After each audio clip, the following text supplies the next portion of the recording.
Hello and welcome to Infosec Institute's informational video series. Each week we will cover a different aspect of the security industry, including deep dives into the most popular tools of the trade, desirable career paths, and like this week, we'll be covering topics in security awareness. With the upcoming deployment of GDPR in Europe and scandals in the US like the Facebook Cambridge Analytica case, there's been an increase of talk about security in the news, especially passwords, and whether the escalating arms race of length and complexity of passwords is really deterring hackers. Might there be other methods? Today on the show we have Susan Morrow, a frequent contributor to our Infosec Resources website, which you can check out at resources.infosecinstitute.com, as well as several well-attended webinars we've hosted in the past year. Susan has been working in the security sector for over 20 years. She is currently head of research and development at Avoco Secure, and specializes in designing solutions for consumer and citizen identity systems. She has a great deal of experience of the good, bad, and ugly of passwords and other types of login credentials. She says that she has always tries to put the human being at the center of technology whilst balancing security, which can sometimes be quite a challenge. So please welcome Susan Morrow. Oh, hi, Chris. Hi. Thank you very much for being with us today. Thank you for asking me. Great. So our topic today is specifically going to be passwords. We could talk about a lot of different areas of specialty, but we want to talk about passwords. So to start things off, what are some of the biggest systemic mistakes that people and organizations are making with regards to their passwords these days? Okay, well, there's been a general air of misinformation about how to secure a password. What is a secure password? And it's been along certain lines. Now, we're going to talk about this in a little more detail later when we discuss NIST and the NIST regulations. But just to give you some examples. So making passwords too complex. So the more complex a password is, the more sort of combinations of characters and numbers and letters that you insist that a person has to use before they can create a password, the more likely it is that they'll either A, forget about it and then have to use your recovery system, or B, write it down on a piece of paper. Right. So those things are the sort of antipathy, and that antipathy of making something secure. It's like creating a false sense of security, and that false sense of security is something that is pervading not just passwords and login credentials, but every other area of security at the minute. Also, one of the other, and it's a particular bugbear of mine, this one, is forcing people to update their password. Now, things are getting better in this area, and you're seeing it less and less. But there was a few years ago, there was a real sort of trend to make everybody update their password every 30 days. Now, it came out of the enterprise world, that. Yeah. But when you try and port enterprise thinking into the world of consumers, it invariably fails. Yeah. And that was one of the failure points, and people were getting sick. And actually what happens is that people update the password by sort of adding a couple of characters to the end. And we'll discuss that as well later on, because that is another failing of the system. Another thing is making password policies obvious on your website. So sometimes you'll go to a website and it'll say, create your password. And then underneath it'll have something like, it has to be a capital letter, and it has to be at least 8 letters long, and it has to have, an exclamation mark or something like that. Yeah. And they spell it out. You may as well give a hacker the key to your house and say, come and burgle me. Yes. You may as well do that, because it's saying to them, these are the keys. This is the way that you hack my password. You've limited the number of keys that people are probably going to be using. And, yeah. It's a type of madness, and all they do is use that to then create guessable hacking, get password guesses, and it's much easier for them. So they are my main sort of concerns about password. It's all around policy. There's also one other thing. And again, this is improving. It is improving. It used to be worse. People were not salting and hashing passwords when they were storing them. Okay, what does that mean exactly? What that means is that when you create a password and it's sent to the back end to be stored, people were not instead of so a hash is kind of where you would take a password and then you would sort of jumble it up and create a sort of numbers and letters to represent it. Got But it's done in such a way that you can only do it one way. You can't unhash it. But salted it adds an extra piece of protection onto it. The salt is kind of like a little bit at the beginning and sometimes the end of a password or something similar, and that then adds an extra piece of junk into it. So it's just really, really incredibly difficult to get at that password after that. I've noted, you know when someone's stored something in clear text because you do a password recovery and you send your password to you. Most people don't do that now. It's uncommon for that to happen now, but there are still some companies out there doing that. So now, what about what are your thoughts on the uptick of two-factor authentication, such as you enter your password and then they send a number to your cell phone and you type the number in, or other sort of supplemental password protections? Is this an improvement? Do you think this helps at all? Absolutely. Two-factor authentication, by definition, will improve security. However, there are always buts in all of this. At the minute, apparently only 10% of Gmail users are actually using two-factor, even though they've got the option. Not everybody offers the option for two-factor because the web developers have to add the capability in, and it's an extra piece of functionality, and it's an extra piece of cost for companies, and so on and so forth. But it's not just that. On the user end, people don't like two-factor. It's taken me, I know the process. It's taken me several years to actually add it into my PayPal account, even though it's really, really important to do that.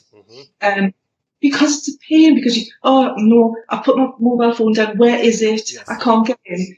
People get sick of it, but it is really important to do it if you can. Now, of course, it's not the perfect solution. There are now, there's a lot of people now finding vulnerabilities that allow session cookies and things to be, there's a new one, for example, in LinkedIn, where if you've got two-factor authentication initiators in LinkedIn, there are ways of phishing even the second factor. You can get a hold of the session and token, and you can actually hack someone's LinkedIn account. So it's not ideal. It has to be implemented correctly and securely. Okay, it has to be, and there are ways of doing it well and there are ways of doing it badly. But if it's done well, it's a great way to prevent certainly a lot of phishing problems that we have. But it's not 100% perfect. So some of the hurdles to acceptance have been basically that it adds a lot of extra functionality at the end on the end user site, and also that people are just it's sort of a pain to do. But you think it's going to become more common over time? I know that in Singapore they're embracing it a lot more than they are in countries like the USA and the UK. Oh, okay. Why is that? I'm not entirely sure why. Yeah. Maybe they're more open to technology than we are. I really don't know. I know that there are other problems as well with it. So, for example, to issue SMS codes, text codes, it costs the company hosting that service money every time it goes out. So if you're hosting a service that's hit by millions of users, that's going to rack up, even if it's sort of cent, even if it's just a cent per text message, that racks up. So you don't want to do that. So the alternatives are more techie. So you've got Google Authenticator, that type of thing. Yeah, and Google Authenticator, and there's a Microsoft equivalent, there's an Android equivalent, iOS equivalent, and so on. There are equivalents that they generate codes, one-time codes that you enter, and they're free. Obviously, they're free, and they're very secure actually as well. But you have to download an app. You have to understand how the app works. You have to know to click on it. You have to know there are other methods as well. There's Telegram is a great method. Telegram, is a messaging app. You can send, a sort of a link to the Telegram app when you're signing in. You can click on it, and you don't have to put in any code. A user doesn't have to put any code in. You just have to click that phone, and you're in. Okay, so it's improving. Two-factor's improving, but it has to improve to the point where you just have to go click. And you're in. Right. Absolutely. Yeah. Let's see. Okay. So here's a question. I think this is sort of goes out to folks who use the internet less common than than us do, but there's that sort of belief that maybe all of your passwords don't really need to be secure. Like if you have like a website where you haven't, added any of your pay info or any of your personal information, it's like a newsletter or something like that to, get, tea cozies or something like that. Does it really matter if you can just use like a junk password for something like that? Well, the problem is human behavior. So it all comes back, really, in the end, technology is just a tool for human beings, and you have to think about the way that human beings act. So for example, if I might use a less secure version of a password. So people tend to use a less secure version of the password. And then when they go to a site, that has potentially sensitive information on it, they might think, we better make it a bit better. But to make it a bit better, they'll capitalize the first letter and then stick a 1 at the end of it. Right. Now, hackers know this. They know this. In fact, the Mirai botnet attack that happened in 2016, where half the internet went down. This was where a load of IoT, it was hundreds of thousands of IoT devices were hacked, and they were turned into bots, and the bots then controlled, certain web servers, and it took quite a lot of websites down. The reason that they got hold of those, were able to hack those devices, was because a lot of people were using lazy versions of passwords. And we all do it. I do it as well. Hands up. I do it as well. Same here. It's God Almighty. Sorry, diverging slightly, but this is quite important. There was a study done by LastPass where they found that the average business user has 191 passwords. I was just going to say, at least after password number 100, you're like, fine, I'll do blah, blah, blah, blah, blah, blah, blah again. Yeah. I've lost count how many I've got. So people do, we all do it. And the hackers know this. And so they've got tables of passwords, common passwords and common variants of passwords. So the trouble is if you start doing that, it carries on a behavior into your next password where, people follow behavioral patterns, and hackers know this. They're not stupid, they know this. And so the problem is you can do it, sure do it, but you might end up reaping the consequences of it because you won't even realize that you're following this behavioral pattern. So that's a really important thing to keep in mind, is whether or not they actually get to you, whether they can get to your information, they can use you to sort of springboard into sort of attacking, the entire site or the entire network of contacts and things like that as well. Yeah, that's right. You just have to. The problem is, it really for the average consumer, it really is becoming a quagmire, and people they just don't know what to do, and I don't blame them. It seems complicated, but in the end, try and think of it just as try and think one step ahead if you can. And one of the good things about NIST, we'll come on to this, is that they've encouraged the use of longer passwords, and the reason that they did that was because they recognized that things like passphrases, where the way that we think, we don't remember, complicated character number passwords, but we do remember, my dog's name is such and such, or the name of all 4 children, or, something that is personal to you, but is much harder for someone to come across. Actually, I wouldn't recommend those 2 ones that I just said there. Yeah, sure. Yeah. Those are off the table now. It's much easier for you to remember something that is like a sentence. Yeah. Right. And I imagine that it would be much harder to come upon something like that through random number generation of a hacker and stuff like that. Yeah. Yeah, that's and I also, it seems like that means that we're thinking in terms of global password safety, almost the way we think of like flu shots as a sort of herd immunity, that even if it doesn't affect us that season, it's still sort of like we're making the network of people that much safer. Is that reasonable to say? Yeah. I think it is, actually. I think we're just starting to need thinking like a community. I know in this sort of in industry we're talking about culture of security. That culture of security needs to start to filter down into the wider world as well, and we need to build a community of security where we all look after each other. Yes. If we can. Okay. Well, so we've started talking about that a little bit here with regards to sort of sentences or phrases or whatever, but let's sort of put it all on the table. What's the best way to create a secure password? And even if you're using a very complex password, should you still be using unique passwords for everything you log into?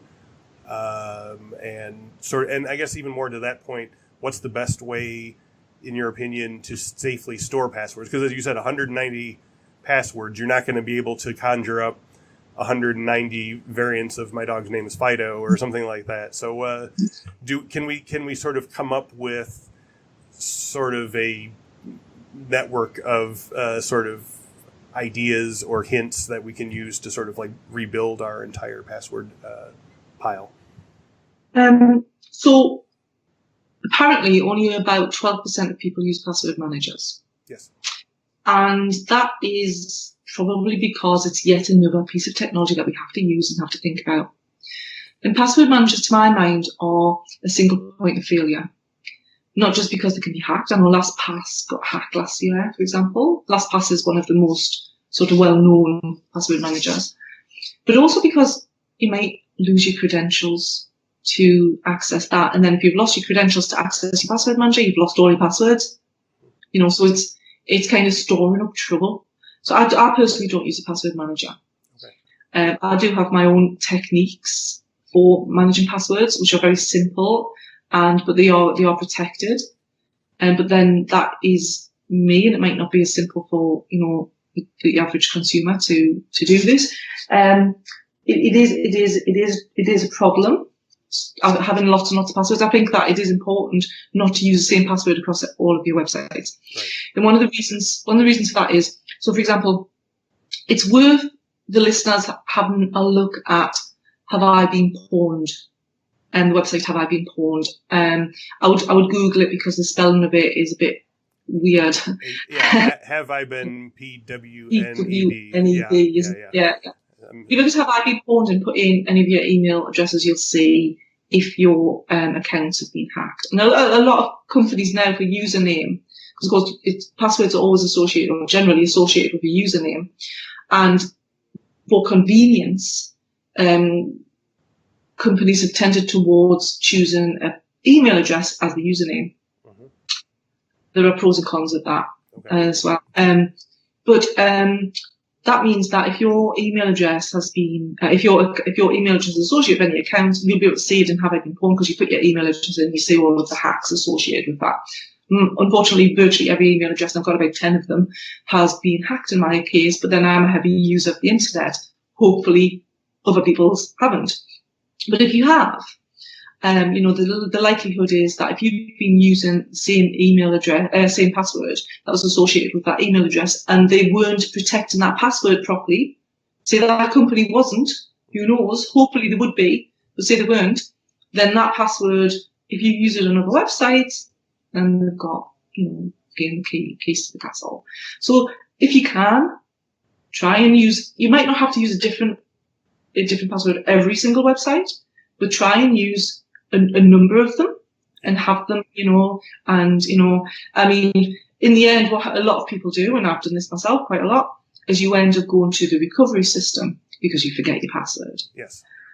And a lot of people rely on that. Now, you also at that point have to rely on the recovery system itself being a secure recovery system. Yeah. And that's not always possible. And also, there's also complications come in if you're using two-factor, because you might need to, if you've lost your phone and you're using an authentication app on the phone, then you've lost that. It all gets very complicated. And I've designed these recovery systems, and I know all of the possible gotchas within it. So designing a secure recovery system is in itself difficult and is in itself a challenge. So try and avoid them if you can.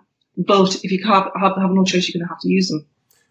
Okay, so in creating sort of new passwords, it sounds like you can sort of think of it in terms of like themes and variations, where you have sort of 3 to 5 like kind of go-to password things that you can sort of cycle and maybe do some internal variants on, things like that. Is that sort of your If you go off the NIST guidelines, well, the problem is, Chris, is that it's not up to the consumer often. Yes. The consumer has to follow the policies of the organization that they're creating the password with. Yeah. So it's really important that the organizations who are, asking for these passwords follow the NIST guidelines, the updated ones, the more recent ones.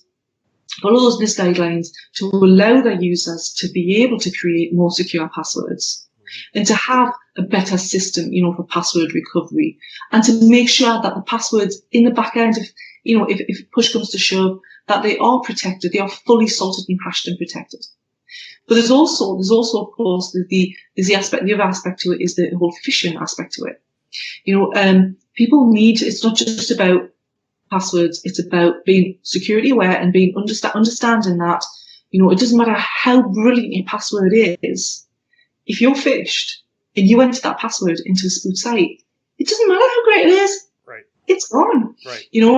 So it's a combination. It's not just about that. It's a combination of all of these things. This is where it gets really messy and a quagmire for the average user. And this is why I'm talking about building a community that is based on secure thinking and everybody helping everybody else out. So at this point, I imagine everyone who's watching is thinking about all of the Apple 123 passwords that they've got over hundreds of websites and stuff. So what are some best practices for updating bad passwords? So if you're thinking like immediately, oh my God, I got to change, 100 passwords here. What would you say is your best practices to sort of systematically go through everything you can think of and, get your passwords in tip-top shape? And is there any way, because I know, there's probably sites out there from 15 years ago that I haven't checked in years that have my, a really crappy password that I did or something like that. Is there a system that will sort of like find all of the places that you have user passwords? Yeah, there are. I've written a couple down. I think the problem is, like I say, because it's discovery, isn't it? Yes. God knows. Everybody and their dog asks for accounts to be created these days. Yes. Even if you don't need an account, you don't need to be creating. I'm hoping that GDPR will rein some of this in, and people think twice about forcing people to create accounts where you just simply don't need one. But the cat's out the bag now. Let's face it. And if you've been around for more than a few years, you're going to have. I don't think about how many accounts I have out there. But yeah, there are some sites. I've written a couple down actually that I thought were reasonable ones. Now you have to be careful because, of course, there's been not these ones, but there have been a couple of others where there's been some question mark over they actually collect your data and they're not, taking the data. So wait until after May the 25th. Mm-hmm. Oh, right. If you're a European citizen, wait until after May 25th and do this. Because you will be able to draw back any data much more easily. But there's a couple. So there's one called KNOWEM.com, HTTPS, NOWEM.com. And you can, it'll take you through, and you can it'll identify accounts which have your username or email address associated with them, and then you can go in and use the recovery system because let's face it, you will have forgotten the password. Right. And there's another one which is actually supposed to be quite good, and it's an app, and it's called Deceit Me, which is if you go to the website you can download it. It's Deceit, so DESEAT.me. And again, similar sort of process. It'll discover accounts that are associated with your username and password, and you should be able to go in and hopefully either delete your account. It should be allowed you to delete your account if it's well designed. It'll allow you to delete your account. Right. Change your password. And then in general with the others, can you sort of suggest a system, because there's probably going to be still 50 or more that you're going to want to keep your password. If you're sitting there and you're like thinking about how you're going to safe up 50 passwords in a row, can you sort of like suggest a system for? Well, the trouble is that the system is dependent on the policies applied by the company who is asking the password. So it's really difficult to give you one. most of them that I've come across it's still requiring policies like has to have a, capital letter, must have 8 characters, no more than 16. So it's really, really difficult. I would say, you need to follow the NIST guidelines on this and have a passphrase rather than a password. If you're allowed to have a passphrase, have a passphrase. But the problem is, Chris, is I know that there are so many companies out there who are enforcing this policy thing, and until they catch up with NIST, people are going to be kind of stuck in this kind of cycle of passwords. What I would say again is that above and beyond passwords, make sure you're phishing aware. Make sure you understand, and I've just had a friend call out yesterday with a phishing message. It looks absolutely like Apple. I was really impressed. And she was phished because of that and has had some problems. Be aware. I was just talking my mom through changing her Yahoo password because some friends of hers got hacked and sent her a very realistic email saying, could you buy a iTunes gift card for my niece for me while I'm out of town for $400? And that was the price was the part that really threw her off. But, she's 70 years old and she doesn't necessarily, so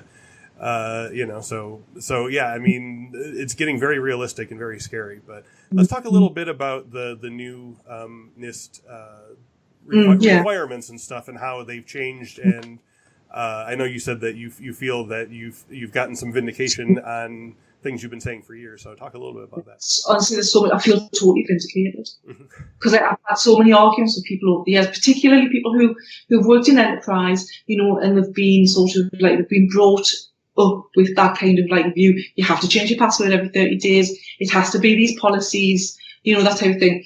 Well, NIST have turned it completely on the head. And I'm so grateful to them because now I don't have to educate people anymore. I can just say, oh, yeah, NIST, see NIST. Don't listen to me. I don't know anything. See NIST. So again, they've said all the things that I've said today, they're all based on what NIST is saying. Don't prevent your users from creating long passwords, Don't prevent them from creating passwords that are under, over 16 characters, for example. Don't put your policies for all the world to see on your website. It's common sense stuff, really. I don't know how it ended up where people did that. All I can think is that it was a movement because it was this sort of movement out of the enterprise onto the internet, and it was people just didn't really, think about consumers. They were still in the enterprise mindset. That's all I can think. What else is there? Password hints. Hackers were using password hints all the time.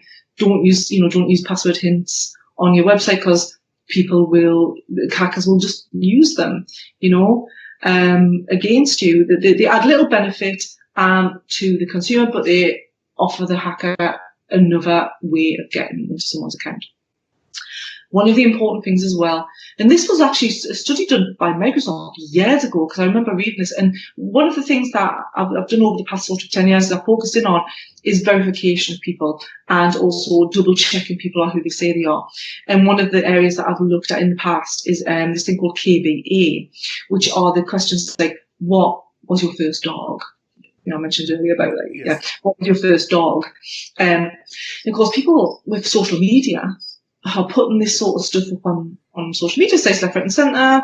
I was on Etsy a few years ago, and there was actually a whole thread on Etsy saying, what is your mother's maiden name and what is your favourite colour? And things like this. Your rock star name is the same as the last 4 digits of your social security number and this chart. Yeah, unbelievable. Exactly. It's just a great way to harvest. Forums and social media are a great way to harvest things. Yeah, so any one of those is maybe not necessarily terribly unsafe, but people who do 10, 12, 15 of them in a row, suddenly you've got a tremendous amount of data on that person. And thank you. Yeah. Yeah, that's right. But it's, what? It's not obvious unless you work in the industry. We've worked in the industry for years, right. So it's obvious to us, but it's not obvious to everybody else. Why would you not tell people what your favorite color is? Sure. Fair enough. Yeah. Fair enough. Yeah. Well, unfortunately, hackers, being the way that they are very astute and very clever at getting information out of people and getting people to trust them. It's all about trust. You're building up that trust, and then Bob's your uncle, they've got your account. I mean, you know what? I've had my bank account hacked. I've had all sorts of other accounts hacked. I have had this happen to me, and if it can happen to me, it can happen to anybody because I'm extremely cautious, more cautious now, extremely cautious. Okay, so NIST have said KBE bad, Okay, which is great. Hmm.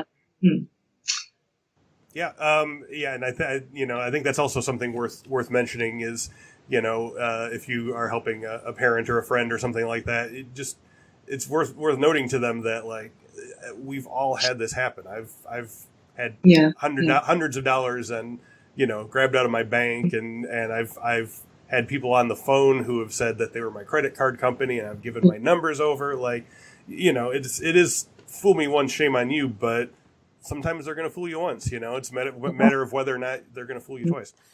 Yeah, they're very good at what they do. Right. They're really, really good at what they do.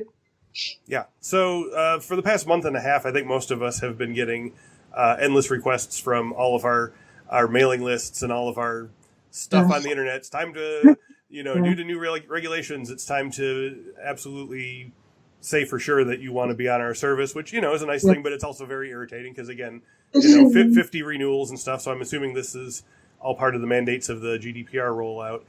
So what I was going to say is it makes me feel as though privacy and security are finally being treated as a serious issue.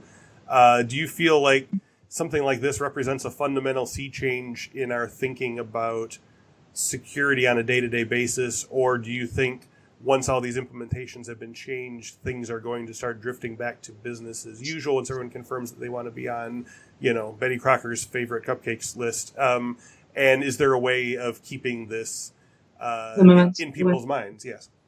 Yeah. I hope so. Mm-hmm.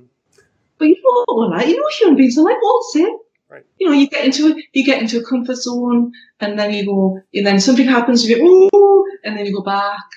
I mean, it started with Snowden really in the NSA revelations, and that sort of like highlighted privacy. I mean, people in the privacy industry, have been going on about these things for decades, right? And they've been saying, this is something's going to happen, something's got to give. More and more data is being generated on the internet. More and more of these bloody accounts are being created on the internet, and it's getting unmanageable. The GDPR has come in because of all of those things. Because it's been under development for many years, as they've watched these things happen. So the GDPR has definitely come in at about the right time. The tipping point is about now, isn't it? Mm-hmm. And it's coming at the right time. And it's great. And everybody is taking it very seriously, mostly. Although there is some backlash as well, which we can come on to later. But the problem is that human beings tend to, it's just innate in us to kind of, just forget about things. We don't want to think about things. It's too complicated. It's too difficult. And we can't be bothered to really think about things. So will GDPR happen? People will do a little bit, to sort of try and sort of tick the GDPR boxes, ask for consent. Who knows if you ignore those emails where it's asking you to re-consent, if they will actually remove you? They might. Hopefully they will. I'm using it actually as a way of culling things. Yeah. By not replying to ones that I'm not interested in anymore. But I don't know if you remember. I think it was the anti-spam laws where they had to put in if you want to be removed from this list, click here. So, right. And then nobody ever really removed you from the list or anything. Because like it did it. Yeah. Yeah, they come in, and it's sometimes quite honestly, it's a lot of administration, and things get forgotten, and understaffed or just no priority for that kind of thing. Yeah. Yeah, I mean, people are really frightened of the GDPR, and I can understand why. Those sort of fines hanging over your head, it's a terrible thing. And people do genuinely want to be, respectful of people's privacy because of what's happened with Facebook and Cambridge Analytica. People want to be respectful. In general, people want to be respectful, but in the end, it comes down to I've got a friend who's got a really great charity, for example. She is doing her best, her utmost, to get into GDPR compliance, and she's got a load of people, myself included, who are helping her to do it. But it's a massive amount of work for, what is a very small, understaffed, underpaid organisation to try and get these things in. All right, she will do her best because she wants to respect her, supporters. But we will see. I think that I'm hopeful that people the general public understand the importance of privacy, understand that we're going into an era that we think the internet's bad. Wait until we start to get smart cities. Right. Wait until, that little robot from Amazon, I really want one, comes into the home. Well, I know the trouble, but I still want one. Yeah. Wait, and we think it's bad now. So privacy is extremely important. Everybody has to understand that it's not just about your name and address. Right. It's about your behaviour. It's about whether you're in or out of your house. It's about the aggregation of all that data. Who you're interested in, what your political beliefs are, what your religious beliefs are, and so on and so forth. It's all of that stuff. And the password is where it begins. So that leads perfectly to my next question. Do you think it is going to be possible someday to get to a post-password world? Well, that's a tongue twister. Is it possible to get to a post-password world, and what would be involved in that? So this year, a new API from W3C and FIDO was released called WebAuthn. And WebAuthn is attempting to do just that.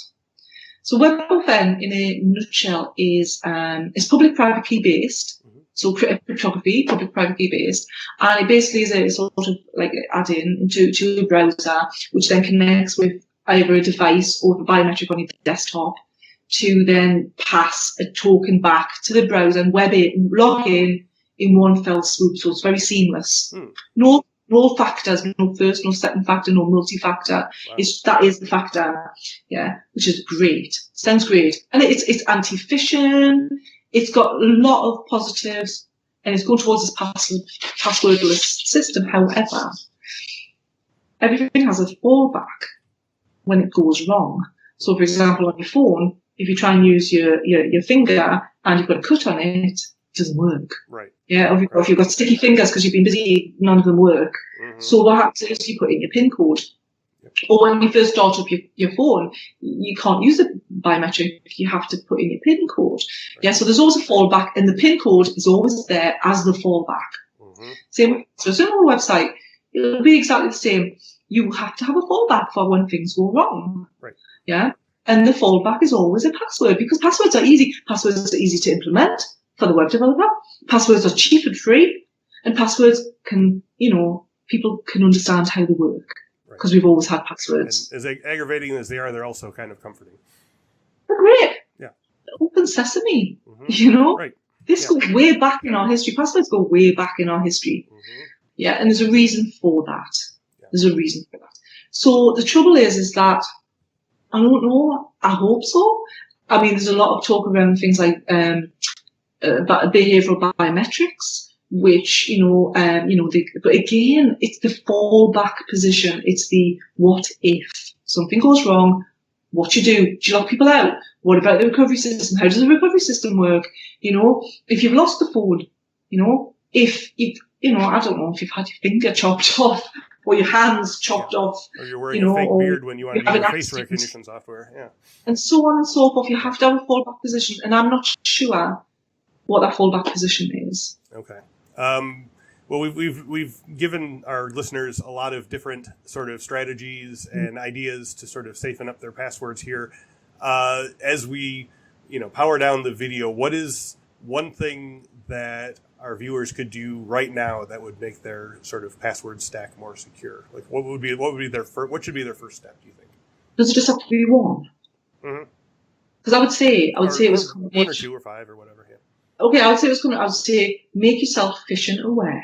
Okay. Be very, very cautious about phishing emails, because it doesn't matter how good your password is. It doesn't matter. If you're phished and you go to a spoof website, they've got it. Wherever possible, even though it's not 100% safe, it's still pretty good. Use two-factor. Use factor if it's available. It's not always available. And try and use the NIST guidelines if you're allowed. If the website policy allows, use the NIST guidelines and use a passphrase, a long passphrase, and use not just one, use a number of different passwords. Great. And yeah, that's it. And double check those, like you said before, double check and try and get rid of old accounts. Old accounts are a real problem. And it's a problem for things like digital death. So if people die and they've got vacant accounts, that's one of the things that they look for, hackers look for, dormant accounts, and they use those. So, that's a whole other area. So as we close up here, I'd just like to double up on what Susan said about the importance of phishing awareness. If you are unaware, the Infosec Institute has a website called Security IQ, and that can be found at securityiq.infosecinstitute.com. We have a free trial version. We actually have a free version that you can use. Once again, it has a user and a password on it. But what it will allow you to do is you will be able to fake phish your friends, your colleagues, your parents, your kids. You can create realistic-looking email templates, realistic-looking invoices to be paid that you can send to people. And then if they take the bait, they will be told you are safe, but you have been phished. And through our AwareEd system, you would be able to watch a series of informative and sometimes interactive videos explaining on how to raise your security awareness a little bit. So once again, that's securityiq.infosec.com. Give us a try today. Susan Morrow, thank you very much for this incredibly informative discussion today. And again, thank you for watching this video, and we hope to see you again very soon. Have a great day.